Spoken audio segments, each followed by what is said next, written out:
ma'am ngasi video se akhoi gi exam gi oina ni ko exam haira ga di akhoi gi khitang important oi be exam haira sini ko important oi be exam gum ba leira ga di si gi pot se hai tar ko wat linge da gi dum ngasi da gi dum tawra thambi be se mathang tha se exam ne haira sini ko natraga hafta amai matung da numit tarani gi matung da ai gi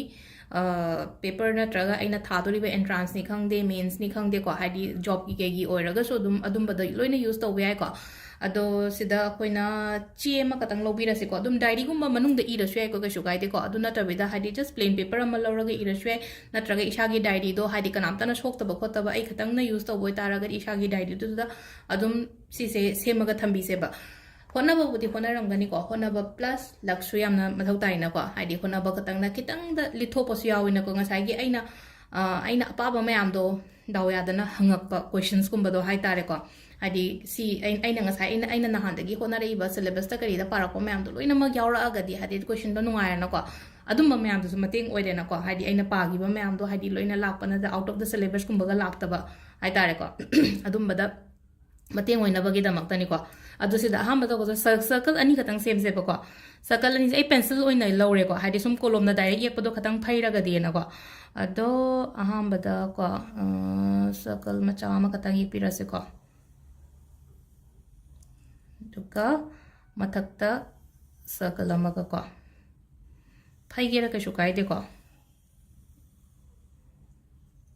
ado sida ai pencil ni na uramare ko sketch pen na katang highlight tawge ko blue gumba kai gumba na dum use to be ko ado aina sena sena purple color ne ko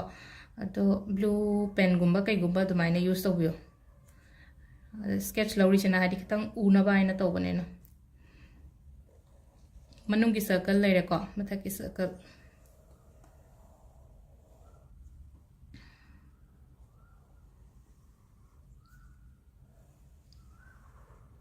duga mathang to gada basina kaino hai kan sida ai gi ming ha rasne ko angang dugi ming natraga isha gi ming haidi angang gumba kai gumba lapna lei ki boy taraga di parents na kaina to bi ve ai ko sigi pot se ai icha gi damakta ina to bi ba kai ba kem ta leite ko adonga sai gi tha ga dori ba angang dugi maming di oni ibi ga da ba ko icha gi maming hai tare ko adun adani iga da ba duga ai isha gi exam tha ga da ba leira ga di ko suppose ai maming ai ming isala sine ko dum sida ko ai maming ire ko aduga mathang gi sina exam gi date ko exam date se apoi me da ta na khala se ko tang manga ka har sine ko tang manga tha manga ko 2023 ko aduga pekha hogada bagi timing se pung du su ya matter tawi ko pung du masu iga dam ne ko se da haidi ayuki har sine ko 9 am ko ayuki malere se da ko ado si ahum sima manungi circle se da ibire na ko number e se ba se da hozik number se ke no iga da ba ma'am se sida kwai first ko som da gi sida gi hawra se ko 3 3 0 ko mathang gi sina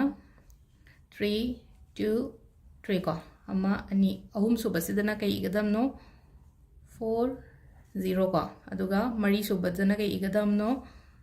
3 9 8 ko silere ko adu sigi number 6 ni meaning loin leri ko haidi 330 ko haidi focus leina bagi damakta hai tar ko ngang do hadi sagi focus la hadi wakan do ama mada chakhai da na ba hai tar ko 330 ji gi magi meaning se ko aduga 323 ko 323 gi kaino na hai success oina bagi number ni ko sis na ko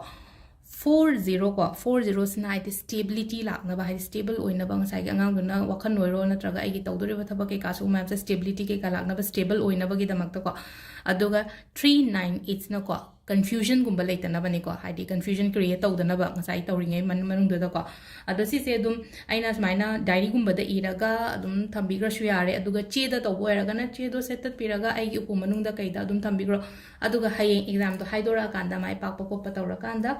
adugi che do akoina ban taw thokera akoina adum mangani ba mong da mangan gi ai ko discard to gera lang thoki gera ka shu kai de po to oira kanda da di ko ado